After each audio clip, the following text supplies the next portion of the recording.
All right. This is episode one of a new series or cast called Stealing Home. It's dedicated to SORARE MLB, and we're going to be discussing and detailing the information as I understand it, and the game theory. Today we're going over the basics. Obviously, episode one is going to go over the leagues and their setup, how scoring is set up, and a couple examples of how player scores and pricing works. So let's do a rundown. I'm starting off the rundown with leagues. Just as there are rarities of cards for SORARE football, there will be the same rarities for SORARE MLB.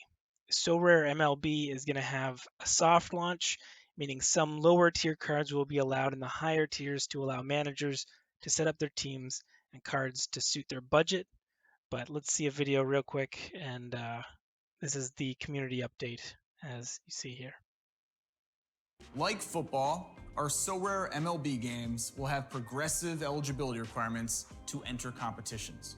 In the casual competition, you can use all of your common cards, which you get when you sign up. For limited competitions, you'll need a full lineup of limited cards. Rare competitions will require at least 4 rare cards. Super rare competitions will require 3 super rares, and unique competitions will require 2 unique cards. Now, those are the final settings that they're going to set up for the leagues. They're going to discuss a little bit later on, but they do have plans to allow, as you can see, so they're showing limited here. You're actually going to allow a couple common cards, 3 common cards specifically for the limited league. And again, they're showing 3 limited cards here. I don't know if that means it's going to change in the future, if it's going to be all rare or not. The other important requirement is that each league requires a pitcher and a hitter from that league. So you can't play a limited pitcher in a rare league because the starting pitcher is a starting pitcher. Now, the only thing is, I'm not 100% sure if that means you can have a relief pitcher, if that counts as a pitcher, because it just says pitcher. So the next thing we're going to talk about, though, is the scoring. You can pause the video here. I do have it on the screen. But there will be a link in the description as well. I'm not going to go into any detail about this too much because each action for pitching or hitting is accounted for by this, but it's more important for pricing and averages, and we'll discuss that in a future episode. It is important, though, to note that a player like Ohtani is going to have scores for both of these, and that's going to affect their pricing and their averages, which we'll discuss a little bit later. First, player scores are aggregated across a game week, meaning if a player plays in multiple games and scores points in those games, his overall score is the sum of those performances.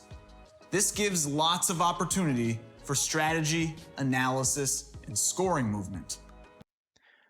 Now, scoring being additive and not averaged is very important for the future when we discuss prices and averages of players. Comparing pitchers, hitters, and those who have both roles, it's going to be super important because you're going to have players like Ohtani who have the pitching stats, and you might think, oh, well, I'll just play them for every game, and this can be great because they're going to average out 30, but they only play 1 game in a game week versus a player like Aaron Judge who plays 3, for instance. We will start with the MLB roster and lineup. SORARE MLB will require a 7-player lineup. That roster will consist of 1 starting pitcher, 1 relief pitcher, 1 corner infielder. Qualified positions include first baseman, third baseman, and designated hitters. 1 middle infielder. Qualified positions include second baseman, shortstops, and catchers. 1 outfielder. 1 flex hitter, where a user can submit any hitter, and 1 overall flex player, where a user can select any player from any position. Our weekly cadence of competitions is similar to football in that there will be 2 game weeks every 7 days. SORARE MLB game weeks will run Monday through Thursday and Friday through Sunday, mirroring the normal MLB series and matchups. Each game week will include all MLB games in that window, and you will be able to register and edit your teams up until the first game starts. At that point, rosters and lineups lock.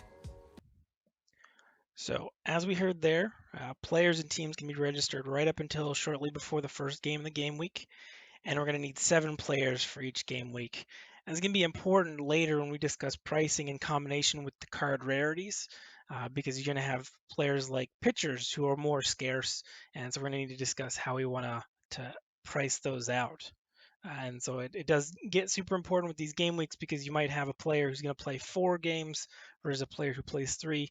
And so if you have players who are similar and one has 4 games, one has 3 games, you might want to go with the one who has 4, even if they're not quite as good.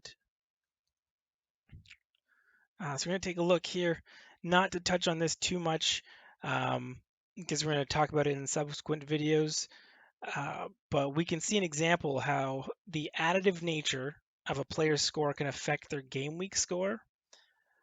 This was abundantly clear this week with Aaron Judge, who had a score of 86 points over 3 games. It's important to note that an average can be misleading if a player plays as starting pitcher, as Ohtani does, and a hitter, as their averages may lead to overvaluing. Consider comparing these two here and their score this week. How you could have anticipated what their score might be or how high it could be if you looked at these two players. So Ohtani is a starting pitcher and a designated hitter, which might make you think, I'll just play him as a hitter and he's going to score 90 points every week at least. He might even score 120 if he's batting. But the problem is that that's not his actual batting average. It's mostly his pitching average.